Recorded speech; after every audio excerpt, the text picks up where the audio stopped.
นับสนุนโดยสบายดีขอต้อนรับทุกท่านเข้าสู่รายการจอจิ้มจานเด็ดมาพบกับข้าพเจ้าแพนทีนบุญพับพ้นหลวงลาดทับหน้าที่ดำเนินรายการในระยะนี้ในเทปนี้บอกไว้ก่อนเลยว่ามื้อนี้พิเศษแน่เนาะเพราะว่าอย่างสภาทุกคนนี่มากินสเต็กพร้อมๆกันบอกได้เลยว่าสเต็กนี่ก็คือแบบว่าเอาเป็นลาวๆก็คือซีนปิ้งนั่นแหละเนาะแต่ว่าเป็นซีนปิ้งแบบเฮาปิ้งแต่จะเป็นอีกแบบหนึ่งเนาะอยู่ที่ห้านซัมบ้าไซโยนั่นเองเนาะตุ่มต่ำบ่เป็นเต้นซัมบ้าได้เนาะ แต่ว่าจะเป็นซื้อซัมบ้าไซโยเนาะซึ่งว่าบรรยากาศห้านเนาะและกับรายละเอียดต่างๆรวมไปถึงเมนูอาหารจะแซ่บขนาดใดตามมา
และนอกจากนั้นแล้วสำหรับในการตกแต่งห้านนี่ยังโบเมิดได้เนาะเพราะว่าอย่างพบว่าในห้านซัมบ้าไซโยนี่ก็จะมีอยู่2สั้นนั่นเองสั้นทำอิฐก็จะเป็นในลักษณะสไตล์ของแบบเรียกว่าเป็นคลาสสิกที่ให้อารมณ์แบบอบอุ่นเนาะและนอกจากนั้นแล้วที่สามารถแบบพาครูแบบนี้มาสร้างสรรค์กันได้เนาะอยู่ที่สั้นลุมแต่ถ้าหากว่าท่านใดที่ต้องการเป็นแนวแบบส่วนโตแนวแบบ private กันขึ้นมาแนวจังซีมีแต่แบบว่าในห้องนี้มีแต่ข่อยกับเจ้าบอก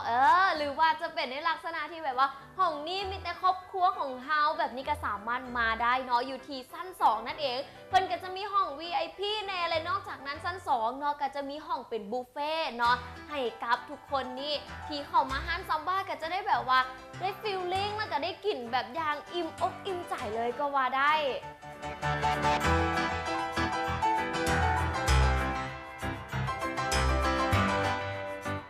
เซลผู้จัดจำหน่ายน้ำมันเครื่องอันดับหนึ่งของโลกเป็นเวลาติดต่อกัน10 ปีเป็นผู้นำทางด้านเทคโนโลยีหลายกว่า70 ปีพวกเฮาผลิตน้ำมันเครื่องจากแก๊สธรรมชาติ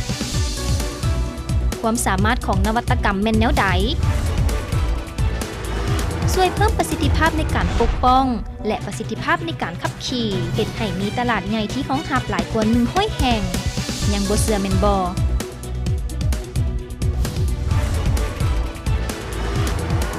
นวัตกรรมน้ำมันเครื่องของพวกเฮาได้สร้างสถิติขึ้นในหลายสนามแข่งขันมาแล้วรถที่นำใช้น้ำมันเครื่องของพวกเฮาเหมาะสมกับเครื่องจักรที่ใช้น้ำมันในอนาคตประหยัดน้ำมันเชื้อไฟและลดทอนการปล่อยไอก๊าซคาร์บอนิก น้ำมันเครื่องของพวกเฮาสามารถช่วยลดพรคาร์บอนในอนาคตซึ่งมันมีผลโดยตรงกับอุตสาหกรรมจากพลังงานจากการขุดค้นบ่อแห่จากการก่อสร้างและจากการผลิตกสิกรรมการบริการด้านเทคนิคของพวกเฮาช่วยประหยัดค่าใช้จ่ายได้หลายกว่า100 ล้านดอลลาร์สหรัฐลูกค้าคือหัวใจสำคัญสำหรับธุรกิจของพวกเฮาภูมิใจนำเสนอสินค้าที่ดีที่สุดของพวกเฮาที่ได้ส่งมอบแก่ลูกค้าด้วยทีมงานมืออาชีพระดับโลกและเครือข่ายตัวแทนจำหน่ายที่แข็งแกร่ง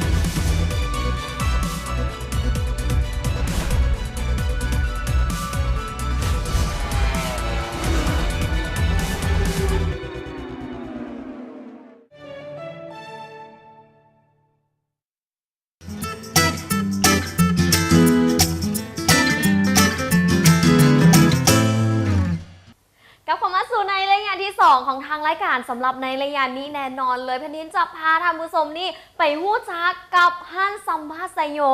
หลายๆคนอาจจะสงสัยว่าเอ๊ะแต่กี้นี่คือว่าโบแมนฮั่นซัมบ้าไซโยนะเนาะ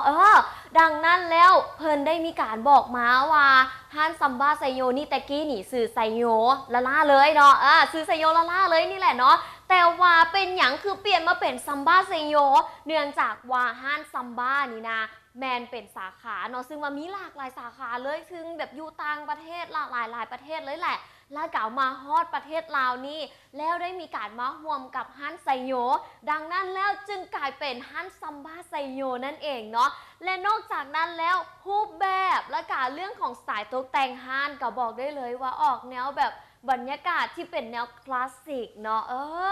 เป็นแนวคลาสสิกที่ให้อารมณ์แบบฟีลลิ่งในการที่แบบว่ากินสเต็กบอลแบบนี้หรือว่าเป็นซีนสั้นดีแบบนี้เลยแต่ว่าเมืองเนื่องจากว่าที่เป็นฮั่นซัมบ้าไซโยแบบนี้แล้วเพิ่นก็ได้เปลี่ยนมาเป็นเนาะเป็นบุฟเฟ่ซีนนั่นเองคือเอาใจขาซีนเลยเนาะเป็นไผมากกินซีนกินแบบประเภทซีนแบบนี้เนาะสามารถมาได้อยู่ที่ฮั่นซัมบ้าไซโยเลยขอบอกไว้ก่อนเลยว่ามีหลากหลายรูปแบบไม่ว่าจะเป็นปลาก็มีเนาะปลาซีนแกะบอแบบนี้ถือได้ว่ามีซีนน้ำข่าวหลากหลายประเภทเลยและนอกจากนั้นทานยังสามารถที่จะเลือกรูปแบบซีนได้อย่างหลวงหลายเลยก็ว่าได้และที่สุดพีคที่สุดเนาะสุดพีคที่สุดนี่ก็คือจะเป็นในลักษณะที่ได้ว่ามีเซฟเนาะหรือว่าพอครัวเนาะจากทางบราซิลเพิ่นขี่ยนต์มาจนฮอดประเทศลาวโดยกล่องเลยเนาะมาซอยซีนให้กินหวานซันเดย์ขนาดนั้นเลยแหละคือถ้าหากว่าทานใดที่สนใจแล้วก็มักในเรื่องแบบนี้นี่นะมักที่เป็น feeling หรือว่ารู้สึกที่ให้ความแบบว่าการกินซีนอยู่ต่างประเทศแบบนี้เนาะสามารถที่จะมาที่นี่ได้เนาะนั่นก็คือฮั่นซัมบ้าไซโยนั่นเองเด้อเนาะและนอกจากนั้นแล้วในรูปแบบสไตล์ของเพิ่นนี่ก็จะเป็นในลักษณะที่เป็นบราซิเลียนนั่นเองเนาะซึ่งจะคงคอนเซปต์ไว้คือเก่านั่นเองเป็นคอนเซปต์ตั้งแต่ฮั่นไซโยแต่ก่อนแล้วเนาะแล้วก็มาฮอดเป็นกลายเป็นฮั่นซัมบ้าไซโยแบบนี้ก็ยังคงคอนเซปต์ไว้คือเก่าแต่ว่าที่เพิ่มมาก็คือเป็นบุฟเฟ่ซีนนั่นเองเนาะและนอกจากนั้นแล้วบุฟเฟ่ซีนนี่แมันจะเริ่มตั้งแต่ตอนแรงขึ้นไปเนาะสามารถที่จะมารับประทานแบบนี้ได้และแต่ว่าในตอนสวยเพิ่นก็เปิดคือกันเด้อตอนสวยนี่ก็จะเป็นในลักษณะเป็นอาหารตามสั่งแต่ว่ามันก็จะมีหลากหลายประเภทเนาะและในนั้นก็จะมีแบบเป็นพวกสเต็กก็มีได้เช่นเดียวกันสามารถที่จะสั่งได้นั่นเองเนาะเพิ่นยินฟังแบบนี้แล้วรู้สึกว่าประเภทอาหารนี่แบบหลากหลายขนาดเลยซึ่งในระยะต่อไปนี่ขอบอกเลยว่าถ้าหากว่าเป็นไผ่ที่เปลี่ยนซ่องแล้วไปเบิ่งอันอื่นอย่างซี่นะแพนนี้บอกได้เลยว่าพลาดอย่างแน่นอนเนาะถ้าหากว่าทานบ่อยากพลาดว่ามันจะมีอย่างเกิดขึ้นในเบรกต่อไปในระยะต่อไปแบบนี้อย่าฟ้าวเปลี่ยนไปใส่เนาะระยะต่อไปมาพบกับจุดพีคสุดๆเลยเดี๋ยวรับชมน้ำกัน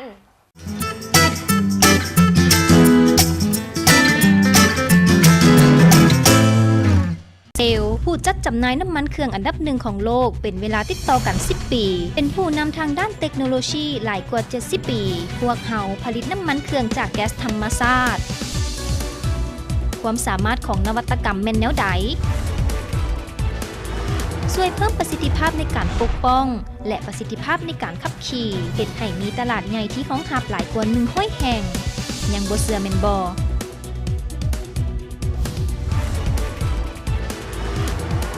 นวัตกรรมน้ำมันเครื่องของพวกเขาได้สร้างสถิติขึ้นในหลายสนามแข่งขันมาแล้ว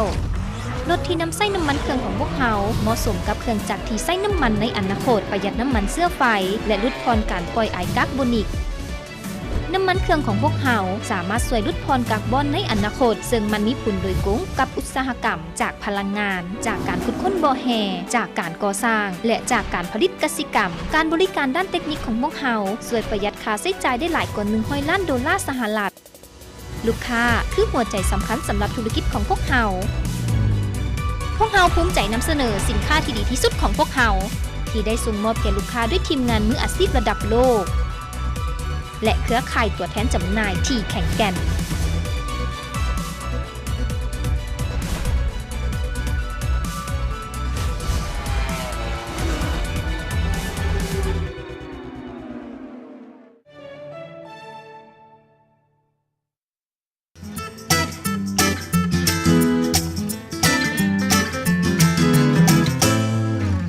บอกแล้วว่ากราฟของมาในระยะนี้แน่นอนเลยเนาะทานจะโบพลาดอย่างแน่นอนเพราะว่าในมือนี้เป็นมือที่แบบว่าสุดที่พิเศษเลย ที่จะมาในรูปแบบของซีนนี่เป็นไผ่มากกินสเต็กเป็นไผ่มากกินซีนแบบนี้นะครับพ้องแน่นอนเลยได้เบิ่งในเทปตอนนี้น้ำลายแตกเนาะ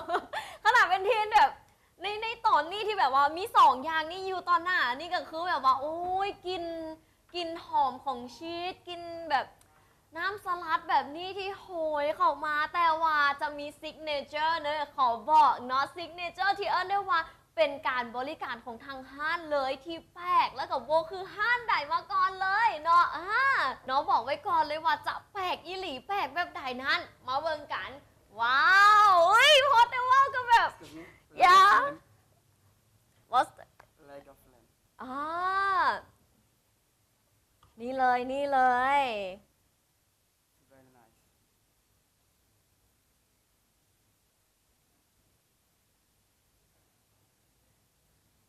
เห็นแล้วแบบอุ๊ยอีหยังวะ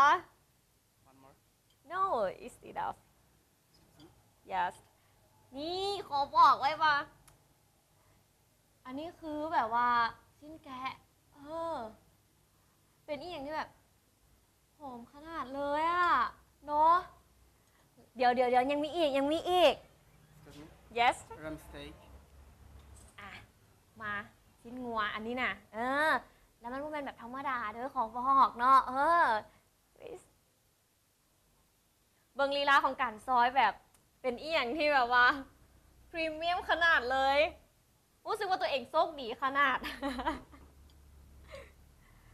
นี่มาเจอที่2แล้วเนาะอีกอย่างหนึ่งตัวนี้ก็คือจะเป็นซีนเนาะเป็นซีนงัวมีไขมันในหน่อยนึงเนาะรู้สึกว่าจะเป็นแบบ Excuse madam. yes Pork chassis. อันนี้คือ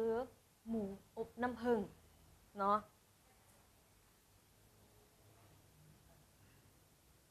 โอเค thank you Welcome. Excuse me. นี่เลยเนาะต้องขอบใจกับเซฟหลายๆเนาะที่มาแบบว่าตัดซีนให้โดยแบบอุ้ยถึงทีเลยอะแล้วบอกไว้ก่อนเลยว่าเซฟนี่นะมาจากประเทศบราซิลเด้อขอบอกเนาะโบแมนแบบว่าเอามาแบบยูลาวเขานี่เนาะเพิ่นบินกงมาแต่ประเทศบราซิลเนาะมาตัดซีนให้แพนทีนแบบนี้และขอบอกไว้ก่อนเลยว่าบริการแบบนี้นี่นะแมนสำหรับทุกคนที่มาห้านนี้เด้อเนาะจะโบแมนมีแต่แพนทีนคนเดียวได้เนาะ เอาล่ะตอนนี้โบเสียเวลาแล้วรู้สึกว่าอาหารอยู่ที่ทั้งหน้าอันนี้จะเป็นสลัดซีซ่าเนาะซึ่งว่าอยู่ทางห้านซัมบราของซัมบราไซโยนี่กะจะมีในการเขาเอิ้นมาเป็นสลัดบาร์ซึ่งว่าท่านใดที่มาห้านนี้ก็สามารถที่จะไปตักได้เลยเนาะจะเป็นบุฟเฟ่ต์สลัดบาร์นั่นเองสามารถมาตักกินก่อนได้และตามด้วยตัวต่อมาก็คือจะเป็นซีดเบรดเนาะตัวทั้ง2 อย่างนี้กะจะมาเสิร์ฟก่อนหมูเนาะมาเสิร์ฟก่อนหมูเดี๋ยวแพนทีนมาซิมกันก่อนเลยขอซิมตัวนี้ก่อนซะเนาะสำหรับซีดเบรดตัวนี้ก็จะเป็นซีดผสมแป้งเนาะก็คล้ายๆคือข้าวจีแหละแต่ว่ามันจะหอมซีดเนาะเวลาที่แบบว่ามาด้วยความแบบฮ้อนๆแน่จังซี่นี่นะ อายซีดแบบกลิ่นของชีสจะหอมโหยแบบโอ้ยเป็นทินได้กินแล้วแบบเป็นอีหยังที่แบบว่าน้ำลายไหลขนาดเลยเนาะอืม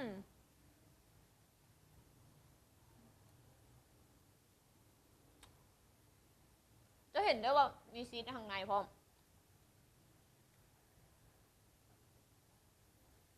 แล้วมีความหอมแล้วก็เป็นอีหยังที่แบบว่ามันลงตัวขนาดเลยกินแล้วติดใจ แต่ว่าเขาต้องจงท้องไว้ มาเบิ่งตัวต่อไปเนาะก็คือจะเป็นสลัดนั่นเองสำหรับสลัดนี่รู้สึกว่าทางห้างเพิ่นจัดมาให้แบบเซตใหญ่ขนาดเลยเนาะแต่ว่าเพนทินจะขอเป็นการซิมหลายกว่าเนาะนี่ผู้แน่ใจว่าไส้ถึกหรือบอเนาะเครื่องมือที่เพิ่นเอามาให้ แต่ว่าตามสไตล์ของแพนทินเองก็คืออย่างที่มันง่ายก็คือเอาอันนั้นก่อนมาสั้นๆเนาะและตามด้วยนี่ก็คือจะเป็นน้ำสลัดเนาะเดี๋ยวเอาให้เบิ่งเลย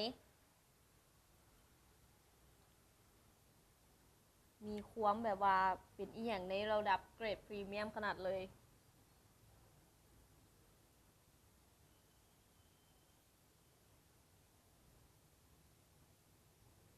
นี่หลังจากที่แบบคนสลัดเป็นที่เรียบร้อยแล้วเนาะขอบอกไว้ก่อนเลยว่าเป็นอีหยังที่แบบเห็นแล้วอดใจว่าได้อีหลีเลยนี่แหละเนาะเดี๋ยวพี่นีมาซิมกัน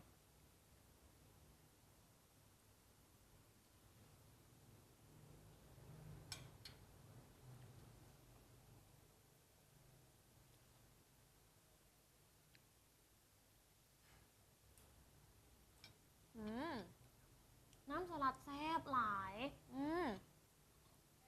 อีหลีน้ำสลัดอยู่ที่นี่นะบอกไว้ก่อนเลยว่าคือแผ่นดินหมักใดคือมันโบเลียนเป็นน้ำสลัดที่แบบออกรสส้มน้อยๆเนาะรสส้มน้อยๆหวานน้อยๆแล้วแบบว่าเป็นอีหยังที่แบบมันเข้ากันมันลงตัวกันนะและเฮ็ดให้เวลาเขากินแล้วมันรู้สึกที่แบบว่าแซ่บคือบอกไว้ก่อนว่าสลัดเนาะขึ้นชื่อว่าสลัดแล้วถ้าหากว่าน้ำสลัดโบแซ่บนี่นะกินจังไดกับโบแซ่บเนาะแต่ว่าน้ำสลัดแซ่บกินเท่าไหร่มันก็แซ่บเนอะนี่แหละก็คืออยากจะบอกว่าแม่นไผ่ที่มานี่นะสามารถกินได้สลัดแบบบ่อั้นเลยเนาะสามารถมาได้ว่าซันซะเอาล่ะมาฮอดขั้นตอนในการที่แบบว่าเขาแบบเป็นซิกเนเจอร์เนาะที่แบบว่าหลายๆคนรอคอยเนาะโดยรวมทั้งพันทีนเองว่าซันซะมาซิมกันก่อนเลยอันนี้จะเป็นชิ้นแกะเนาะชิ้นแกะที่มาด้วยความแบบว่าท่านผู้ชมเห็นตอนซอยบอน้ำแบบความมันความแบบว่าที่แบบสดคอนท้อนหน่ะย่อยแบบปกแบบเป็นอีกอย่างที่สุดยอดเลยเนาะเดี๋ยวมาจะลองซิมชิ้นแกะเบิ่ง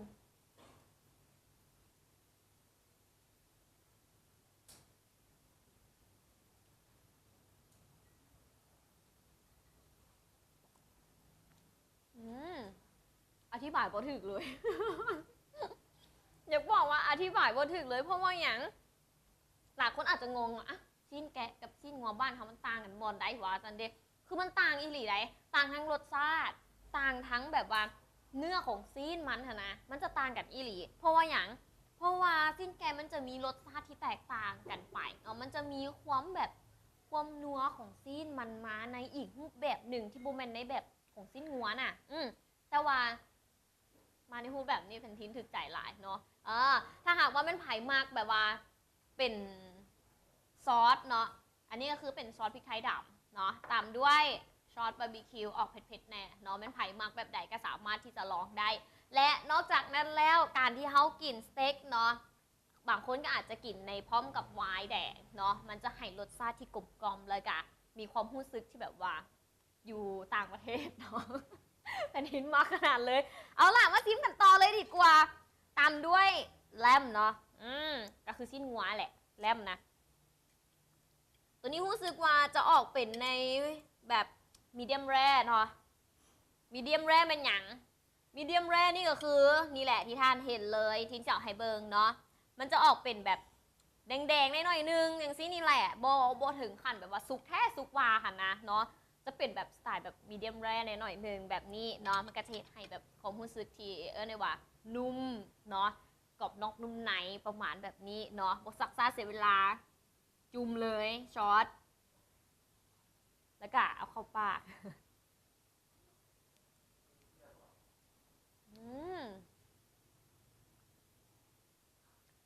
ให้ความรู้สึกที่เนี่ยว่าเป็นซีนนุ่มหลายมันจะบ่เป็นแบบปิ้งซีนคือบ้านเขาปิ้งนะมันบ่เป็นแบบปิ้งซีนคือแบบคือเขาเคยปิ้งนะมันจะเป็นการปิ้งที่แบบว่าคือมีขั้นตอนของเพิ่นอ่ะพินทิศแผ่นนี้กับบูฮู้ว่าเพิ่นปิ้งเท่าไหร่แต่ว่าซีนนี่นุ่มหลายคือแบบคือเขาบ่เป็นกินซีนปิ้งน่ะแต่ว่ามันจะเป็นซีนที่แบบกินแล้วนุ่มปากให้รสชาติที่แบบน้ำซีนออกมาตอนเวลาเขาย่ำอย่างนี้นะย่ำแล้วเราแบบน้ำซีนออกมาแล้วให้ความนุ่มเนาะเป็นคือมากนะเอาง่ายๆแซ่บเนาะแล้วตามด้วยตัวสุดท้ายตัวนี้จะเป็นหมูเนาะซีนหมูอบน้ำผึ้งน้ำผึ้งเนาะออกเป็นหรือบ้านเขาเอิ้นแบบหมูแดงค่ะแหละเนาะแต่ว่ามันจะเป็นอีกรสชาติหนึ่งเพิ่นว่าจังซั่นกลิ่นหอมอีกเป็นทิ้งขอจ้ำแบบเป็นซอสบาร์บีคิวกันแล้วกัน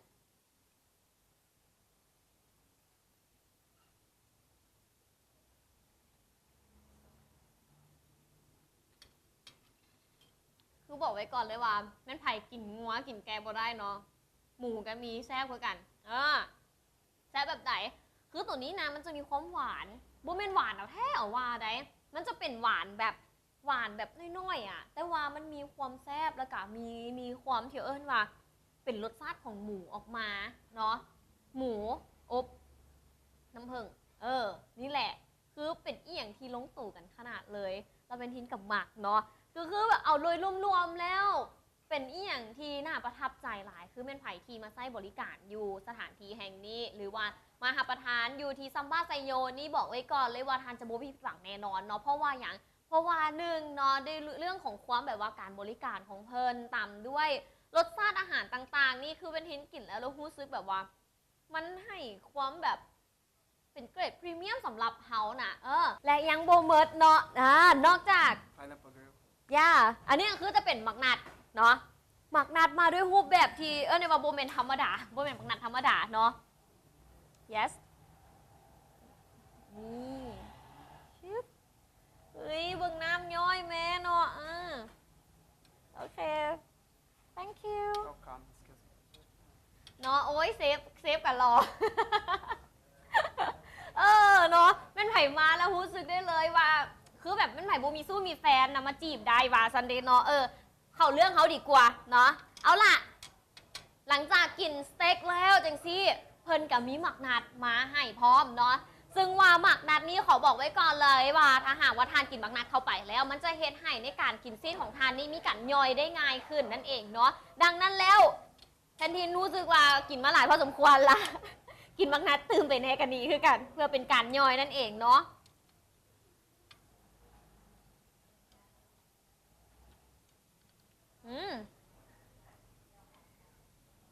เป็นรสชาติหมักนัดที่แบบว่ามันโบส้มหลายนะแต่ว่ามันให้ความเขาว่าแบบหวานๆหน่อยนึงเนาะซึ่งเป็นหมักนัดปิ้งคือกันเป็นปิ้งคือกันแต่เป็นที่รู้สึกว่าอยู่ทางห้างต้องเอือบอย่างจักยางแหละเอือบอย่างจักยางให้มันแบบว่ามีหวานๆหน่อยนึงแบบนี้เนาะแล้วก็มีรสชาติของหมักนัดมาพร้อมว่าสันสาทั้งหมดนี่รู้สึกแบบว่าประทับใจขนาดเลยอยู่ที่ห้างซัมบ้าไซโยเพราะว่าด้วยอาหารที่หลากหลายและนอกจากนั้นแล้วรสชาติกับแซ่บบริการก็ถือได้ว่าเป็นเลิศกับเกรดพรีเมียมขนาดเลยมีเซฟมาเสิร์ฟให้ถึงที่เนาะถ้าหากว่าทานใดที่สนใจและเห็นแพนทีนเห็นอยู่แบบนี้เนาะกินมากๆแบบนี้ต้องรู้สึกได้เลยว่ามาลองแพนทีนอยากให้ทุกคนมาลองเนาะเพราะว่าอย่างมือนี้เซลส่วนซิมบอกแพนทีนมาลองห้านนี้แพนทีนกลับมาลองให้กับท่านผู้ชมได้เห็นเนาะว่าแซ่บถึกใจอีหลีเลยรวมไปถึงทุกสิ่งทุกอย่างคือมันลงโตขนาดเลยนี่แหละเนาะซึ่งว่าหากว่าท่านไหนต้องการที่อยากจะมารับประทานอยู่ที่ห้านอาหารแบบนี้สามารถมาได้ตั้งแต่7 โมงเนาะห้านเปิดตั้งแต่7 โมงครึ่งจนฮอต10 โมงกลางคืนเลยเนาะ แต่ว่าช่วงในระยะของบุฟเฟ่ซีนนี่ก็จะเปิดตั้งแต่5:30เป็นต้นไปจนไปฮอด10 โมงตอนแรงนั่นเองเด้อถ้าหากว่าท่านใดที่สนใจอย่าลืมกันแล้วกันจือซื้อนี่ไว้เนาะซัมบ้าไซโยนั่นเองเนาะเอาล่ะในมือนี้เซลล์ส่วนซีมเพิ่นกับโบได้มามือเปล่าเนาะเพิ่นนำเอาใบหับพ้องหับประกันมาให้ครับอยู่ที่ห้างซัมบ้าไซโยนี่หับประกันได้เลยว่าอาหารนี้แซ่บถึกใจทานแน่นอนเอาล่ะแพนทินขอมอบกับใบหับประกันนี้ให้กับทางห้างกันก่อนเลย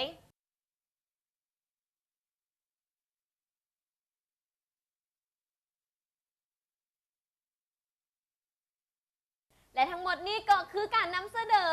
ของทางรายการอาหารเจาะจิ้มจานเด็ดนั่นเองเนาะที่จะมอบให้กับทุกๆท่านนี้ได้หู้ถึงประวัติของห้านแน่รวมไปถึงบรรยากาศของห้านที่ทานเห็นแล้วต้องอยากมาและนอกจากนั้นแล้วที่เป็นพิเศษสุดๆก็คือเป็นการบริการและประเภทอาหารรสชาติอาหารที่เป็นสั้นเลิศนั่นเองเนาะที่เห็นให้ทุกท่านนี่ประทับใจอยู่ที่ห้างซัมบ้าไซโยแท้แน่นอนเลยเอาล่ะในตอนนี้เป็นทีนขอตัวกันไปก่อนแล้วรู้สึกว่าเวลาของทางรายการนี้ใกล้จะหมดลงแล้วพบกันได้ใหม่ในโอกาสหน้าและโอกาสหน้าเป็นทีนจะพาท่านผู้ชมนี้ไปซิมไปเจาะจิ้มอยู่ห้างใดอย่าลืมติดตามเวลา9 โมงเดิมเนาะสำหรับในมือนี้ไปก่อนแล้วสบายดี